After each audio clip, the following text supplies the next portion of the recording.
Hello, everybody, and welcome to another wonderful day of chemistry. So today we're going to be talking about bond enthalpies and how we can use our knowledge of bond enthalpies to estimate enthalpies of reactions. So not too surprisingly, we're going to have to go to Hess's law for this.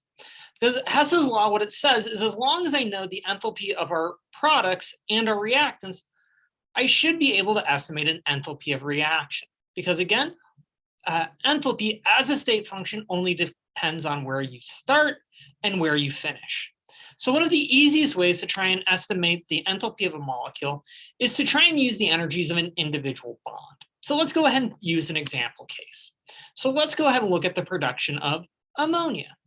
So ammonia can be generated by taking one molecule of nitrogen and 3 molecules of hydrogen gas, put them together, and you can generate 2 NH3 molecules.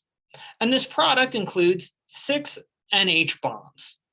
And in order to generate these 6 NH bonds, 3 per molecule, I'm going to need to destroy or break apart 1 nitrogen-nitrogen triple bond and 3 hydrogen-hydrogen single bonds. So again, I know how many bonds I need to generate, and I know how many bonds I need to break. Now what I need to do is go to a place, need a resource to try and figure out how much energy each one of these bonds have. So what we can do is go to tables of what are called bond disassociation enthalpies. So these are the energy required to break the average bond of a given type. So maybe not the molecule you're looking at, but on average, if I'm looking at any carbon-carbon atom, carbon-carbon bond, it takes roughly about 350 joules to break. Now, one of the things I do want to emphasize is that these are the energies required to break the bond. And as a result, these are positive values because I have to put energy in.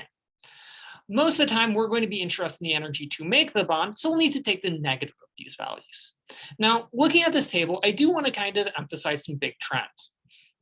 Bonds that are considered more stable are going to take more energy to break. So for example, a carbon-carbon triple bond is more stable than a double bond, is more stable than a single bond. And as you note, it takes more energy to break a higher bond order.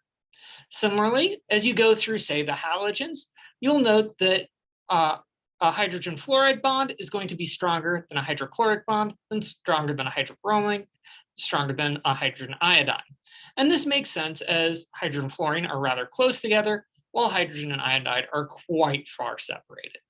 Now, there's a lot going into these bond enthalpies, and we've talked a lot about this when looking at electronegativities and other periodic trends. But for now, we're going to use this as a general resource for how we can for how stable any individual bond is.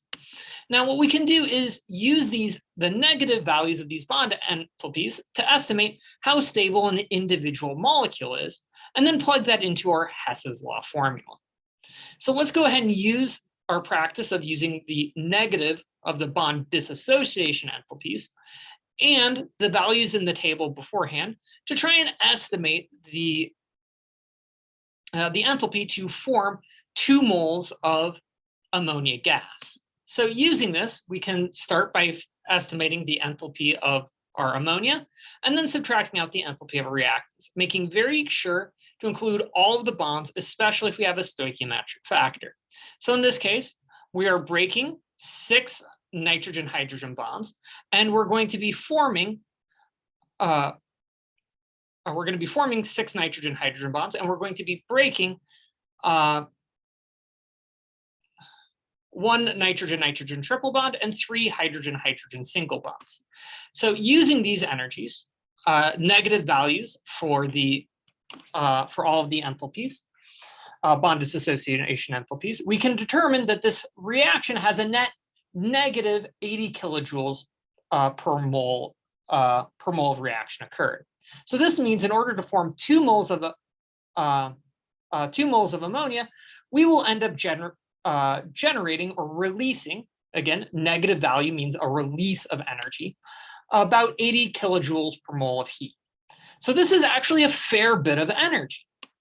However, we can actually compare this to the real numbers, and we find out that the real reaction enthalpy is approximately right. It's about negative 92.22 kilojoules. So this really does emphasize a big point. bond dissociation enthalpies will rarely give you the exact answer, but it does give a pretty good estimate. And you're always going to have a discrepancy in between the estimated answer and the real answer because of two major common errors. First, those values of bond dissociation enthalpies in our table assume that all bonds of a given type are the same. So one nitrogen-hydrogen bond is the same as the next. It doesn't matter whether it's in ammonia or whether it's on an amino acid or in ammonia. They're all essentially will have the same enthalpy according to this method.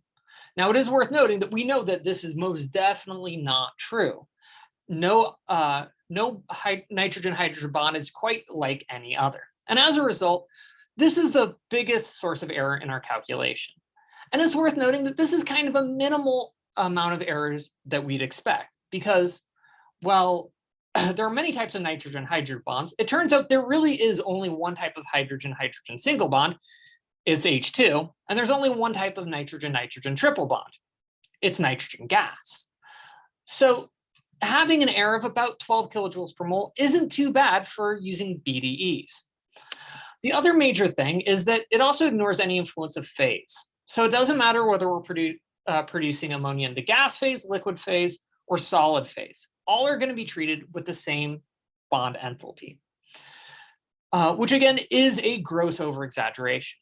That said, BDEs are still used and still taught because it's a really quick way to estimate whether a reaction will be exothermic or endothermic. And as you notice, we actually got that pretty good.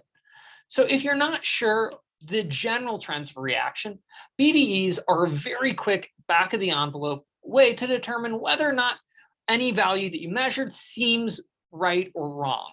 Again, it's a quick and dirty method and it should be treated as such, but that doesn't mean it isn't useful. Next time, we're going to be looking at a more reliable source of enthalpies for individual molecules. Next time, it's enthalpies of formation. Until then, take care.